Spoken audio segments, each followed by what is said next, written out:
What up? This is my post-fight video.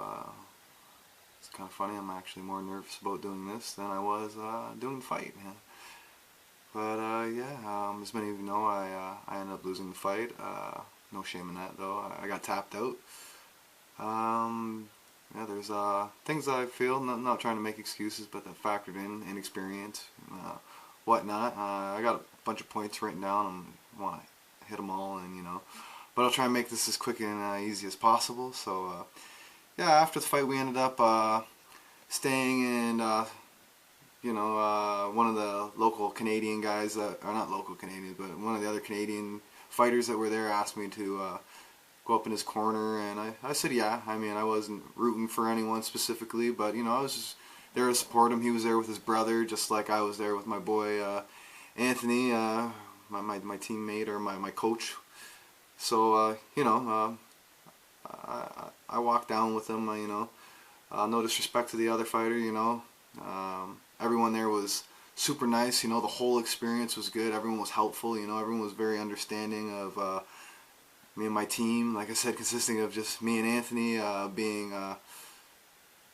inexperienced at the whole thing. I had to lose weight during the weight cut, and we had no idea what we were really doing with that. We were just going to work out, and then some guy lent me his sauna suit, which he used just prior to lending me, so I had to rinse it out, and it was really kind of awkward, but thanks to him, because I ended up making weight. Like I said in the other video, I was a little out of it. You might be able to tell in the other video, because of all the I don't know, just the night. It was tough. It was only 4 pounds, but 4 pounds in an hour. I know guys are out there doing crazy weight cuts, but I've never done it before, and I guess I did it the hard way.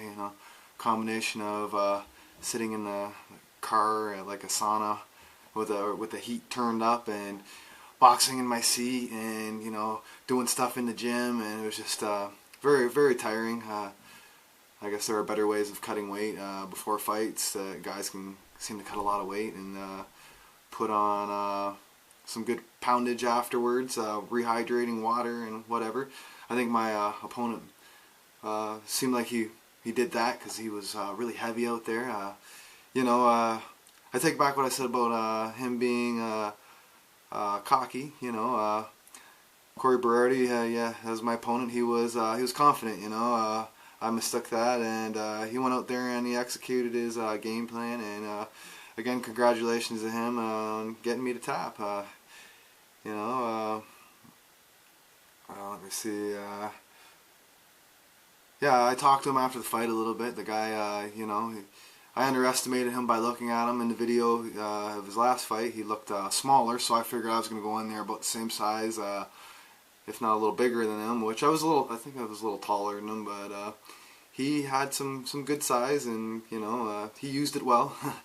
He was heavy and very skilled, and he had a pretty good gas tank from what I can tell, and I guess he runs marathons and everything like that, he said, and so I didn't see that coming. So advice to new fighters, don't judge a book by their cover. If he looks out of shape, or whatever. Not saying that he looks out of shape, but maybe he does a little bit. Sorry, Corey, but don't judge someone like that. Don't underestimate him. Go out there and don't expect anything. Expect the unexpected, basically. That was a mistake that I made. Not trying to make excuses, but like I said, I feel things factored into this. But anyways, I didn't get to do what I do. I think one of my mistakes was at the beginning, Corey put his hand up for a high five, and I didn't want to look like a poor sport, so I gave him the high five. But before that, we had met in the middle with the ref, and he explained his things like they usually do in MMA fights, and we did a little fist pound, and I think that was good enough. I shouldn't have gave him the high five. It allowed him to get close to me, and basically not really while my guard was down, but close the distance. He got closer than I wanted. I slapped five. I took a step back. He came forward, and I was that much closer to the cage, and I didn't have really no idea of where the cage was behind me, which is a mistake, and I didn't get to circle out or do what I would have did if I had the room. Use my kicks, whatever, So my advice to new fighters, unless you're like the dominant grappler, avoid the high five, You fist pump with the ref there, and I don't think it's disrespectful or a poor being a bad sport if you don't do the high five. It's unnecessary. Yeah, let me see. Yeah, he didn't let me get my game plan, and that's he came in after the high five, and I popped him with a 1-2, which was a good 1-2 because I threw it pretty good. Maybe not as much as I could because I was kind of anticipating the takedown, so I think I was moving backwards a little bit, and yeah, he took advantage and he didn't let me up. I ended up tapping out I rode it out, and he was getting some good points in on me. I don't feel any of the punches were doing much to me. Like I was taking them pretty good. I can take a good shot. The doctor was saying doing the post-fight or the pre-fight physical checkup, and he felt my cheek, and he's like, "You ever broke a cheekbone before?" And I was like, "Not that I remember, maybe." But then I did remember that I got sucker punched by, well, he'll remain nameless, in a little altercation, which shouldn't have happened. It was a stupid night, and he must have broke my cheekbone, which it swelled up to here, and that's. I want to avoid things like that. I want to keep my fighting strictly in the ring now. I'm a martial artist, trying to be professional, even though I'm not professional yet. But yeah, so my point in that is I can take a shot. Yeah, I didn't really feel rattled at all by the punches. He wasn't really in a position where he could throw good power into it, so I was taking them. But I tried to flip him at one point, and I couldn't get him flipped. Like I started getting him flipped, but then he used his weight good, and he maintained his position. And there was a point where I felt that I could slip out and get up, but he ended up taking my back, which I think he was baiting me a little bit to take the back, and he ended up taking the back and securing in a rear naked choke, which I ended up tapping with 4 seconds left. Now, if I would have heard the little 10-second clap, tap tap tap that they do, I would have held in and fought through it, and took the chance of going to sleep. But he had me in check, and I didn't know how much time there was left, and I felt like he was in checkmate, and so I had no reason to go to sleep with a minute left on the clock or anything. But unfortunately, it happened to be 4 seconds. So I wish I would have held on. Wish I would have heard. My corner didn't hear. We were like sitting right next to each other because this all did go down in my corner. So I mean, it was loud. The environment there, the whole arena, I guess you could say, the crowd was pumped. Everyone was cheering, and you don't hear nothing. You just kind of zone in. But yeah, congratulations again to Corey. I think my last video, I may have already mentioned this, but I said that he was cocky, but I realized he was just confident, and yeah. So yeah, my next fight, I think I'm going to go try out 145, 135. I'm gonna experiment with dropping weight while I'm training. I'm not gonna set any dates for my next fight. I'm gonna, work on what I need to work on, and hopefully come back a lot better. At least on the ground. I didn't get to really do my thing, but even improve everything that I am good at, make myself even better, faster, stronger. So yeah, let me see what else. Yeah, even though I lost, it was a success. I had a great time. It was fun. Like I said, everyone there was awesome. Everyone was friendly. Next time, I hope maybe I don't have to drive as far, but even if it is for full contact, I would be honored to fight for them again. Hopefully get to showcase myself a little better, put on a little more of a show on my end, and yeah. I realized with the amateur rules, I don't really like the amateur rules. I'm not saying I'm gonna go jump into pro, but there's some things about him, like no elbows and knees to the head at all, that kind of took from my game, especially the knees. I feel like if I would have got to work my knees, which we work a lot on in Taekwondo, that I could have defended myself better against that takedown. And that kind of, I feel that that rule gives a little bit of an edge to the grappler, whether it be Brazilian Jiu-Jitsu or wrestling.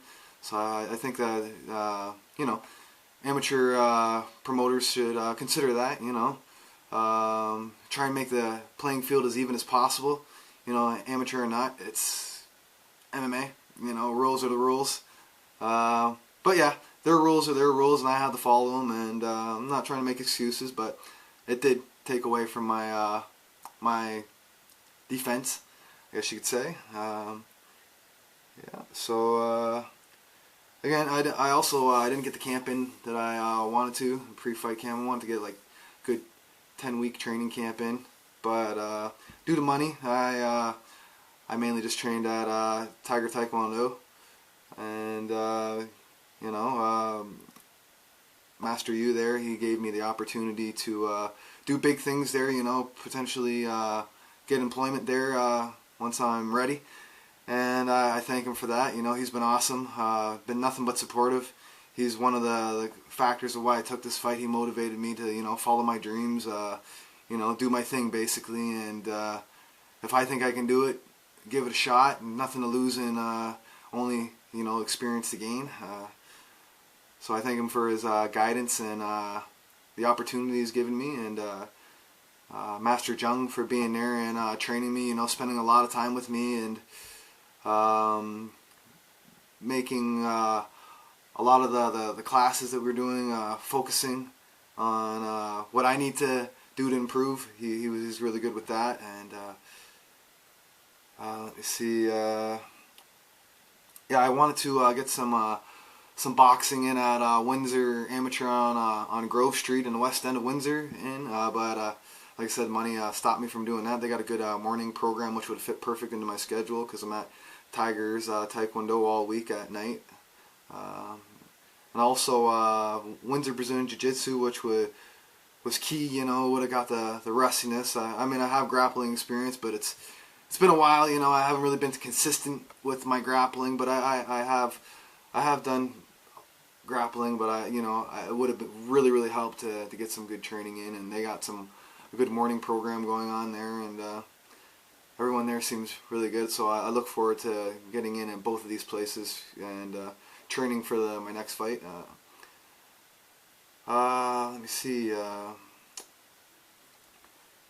Other than that, yeah. Like I said, it was a great time. I had fun. I was all smiles even after I lost the whole time. And yeah. Other than that, I'd like to thank everyone for their support. All my friends, family. People who are following me on like Twitter, Facebook, YouTube, whatever, who I may not know. Thanks everyone for the support. Like I said, especially my family and friends, and my kids and my girlfriend here at home. They're all very supportive, and yeah, it was a success. I learned a lot. I wanted to get my feet wet. I didn't care about the training camp really. I wanted to get out there and fight and give it a shot. And now I know what I got to do. And yeah, other than that, thanks to BB Branded for hooking me up with the new, now famous Wind City shirt, keeping me looking fresh out there. That was huge. Tiger Taekwondo again, and special big thanks to Anthony Lomascolo, or sorry if I butcher your last name, bro, but you were key in this, man. I couldn't have done that without you, man. I would have been all by myself, lone warrior. I mean, I would have did what I had to do, I guess, but who knows if they would even let me fight without you, because I would have been there all by myself, and that was huge, man. You put up with me all weekend and all my stories and everything, and we got to really know you a lot better, and you were key to this, having my back, and I really appreciate it, man. And other than that, thanks to everyone again, and everyone take care, and Follow me on YouTube, which you're already watching this on YouTube, but TysonLeeHarris, YouTube/TysonLeeHarris, Twitter.com/TysonLeeHarris, and like me on my fan page on Facebook. And thanks again, everyone. Much love, and until next time, hopefully it'll be the other way around. Hopefully I'll come up with a W. Thanks a lot.